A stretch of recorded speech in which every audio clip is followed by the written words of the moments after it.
Back on the Pop A. It's been a while since I've posted up a video. I think I've been subconsciously on strike, not taking my camera with me. If I don't take my camera, then I don't have to waste my time making a video. I can always, take video and not actually do anything with it, but sometimes I feel this OCD compulsion to, something happened on the ride which is interesting to me or whatever. But the easiest way not to post a video is to just not take any video. We had a really fun time last week. I really wish I'd taken my camera on Tuesday on Pop Ride, because this stretch here on Parker, which is headed east, was balls out crazy. So we had this super strong wind from the north, and it was blowing from left to right, and it was epic crosswinds in this open stretch here on Parker Road. And the group, which was pretty big, just completely was smashed apart. And I tried to form an echelon. I did form an echelon. Yes, it was actually an echelon. I don't actually know how many people were behind me riding with me, but because no one ever came around me. And make a long story short, there were about 7 or 8 guys on the front, just smoothly going really fast and going hard, and it just blew everything apart. Me and John were able to be the last two to bridge up and catch on, but it was a real challenge, a lot of fun, and something fun for us to talk about afterwards. But I started the camera here on Parker Road again, but winds were light. It was one of those weird days where you feel like the wind's going hard, but you look around and the flags aren't moving. Kind of hard to explain. Sometimes when the perceived wind feels strong, but then again, when you're not on the front, it's a little bit harder to tell. Like even here, me riding on Parker, I wasn't exactly sure where the wind was. I just looked at someone's Strava wind report and it said it was 2 miles per hour from the east. So, not very strong, and in fact, maybe in some ways here a headwind, because we are headed east. And I'm not going to talk for the whole video, I'm not going to pretend that it's because I have other things to do or that I have a life or there are more interesting, valuable things for me to do. I don't. I just don't feel like talking the whole time. And, this was probably the nicest thing I did on the ride today. I think this is Francois on the right, and he's dropping back. And I asked Francois where some of the other pack riders were, like John, James, Peter. No, just kidding. We don't have a Peter, James, and John. We just have a James, John, and Lynn. Anyway, I asked where they were. They said, they're not here today.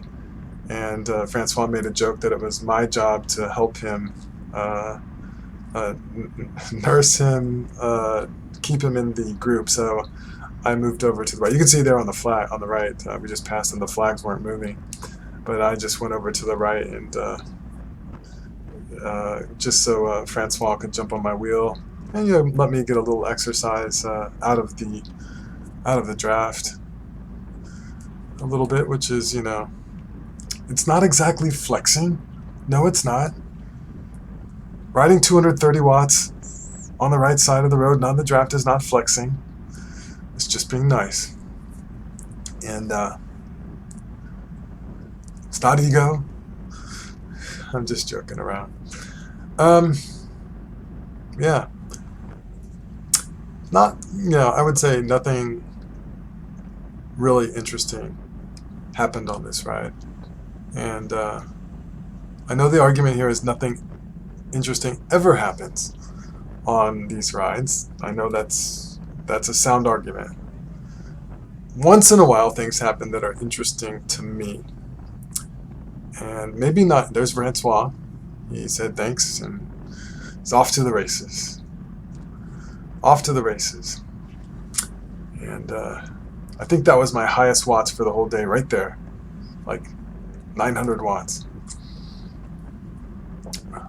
Starting to hit that time of the year where the sun is going down. The sun is setting. And we end the ride in darkness. And it was cooler tonight. And you hit those low spots, kind of like going through these creek beds and you feel that cold air. And it's a reminder of the cold weather that's coming, you know, when it's like 45 degrees, 40 degrees out there, and you hit those same low spots, and they're just like, as you go through them. It's like feels like a 10 or 15 degree drop. Just had a little taste of that today. You know, of course, no arm warmers. As I say that, there's a guy with arm warmers. No, those aren't arm warmers. Those are like sun protectors. Something like that. I don't think those are arm warmers. Just a long sleeve jersey. There's Adam in the United kit. I was going to ask Adam a question, and I didn't get to ask him, so I'll just pose the question here.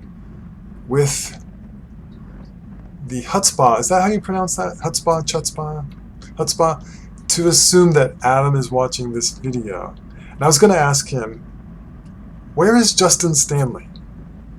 Like, he's not posted a video on YouTube in 2 years. Just really haven't encountered his name anywhere. Is he still racing his bikes in Austin? I was just curious. I was going to ask him that, since I believe it was Justin Stanley that started this cycling racing team, United, the same kit that Adam is wearing there at the United kit. So I figure if anyone I know knows what Justin Stanley is up to, that would be cool. I'd ask him. And the closest I got to know Justin Stanley was that he personally messaged me and asked me for the photo that I took of him winning the Matrix. This was a few years ago. And that was nice, and he offered to pay me for it, and I gave it to him. I just gave him a copy, so gratis. Just like I provide this video for free. Anyway, Justin Stanley has a YouTube channel, and he's got some interesting stuff on there. I think the thing that I really enjoyed about his channel back in the day was that he would have these videos of him making the break, and he would just be like sitting in the group, you know, Cat 1, and he would just explode out of the group and have this like impossibly long, hard effort to bridge up to the break, like just 600 watts for days. And that was kind of fun to watch. Something that us mere mortals, us middle-aged mere mortals, are unlikely to ever do. So I'm just going to leave it at that.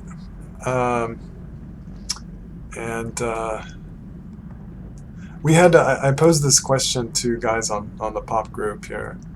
How many of you have done a 30-second pull on Pop A? And one of the reasons why it's hard to do a 30-second pull is that you have to be going really hard for someone not to come around you. I mean, 30 seconds is actually quite a long time for a big group like this. And really cool to see Eric here pop in front of me. You know, we're going close to 30 miles an hour, and people have done a lot of effort here. My MPA here on the left, in the bottom left, is below 1,000, which means I have some significant fatigue anyway. Good to see Eric back on the Pop A, riding hard, getting to the front. But anyway, it's hard to take a 30-second pull on this ride. You have to be in pretty good shape to do that. Anyway, I won't bother with discussing that anymore. I'll leave you to the rest of the video, and see you next time. Stay safe on the streets, my friends.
was still close to the car tops. You're too air. Too far away.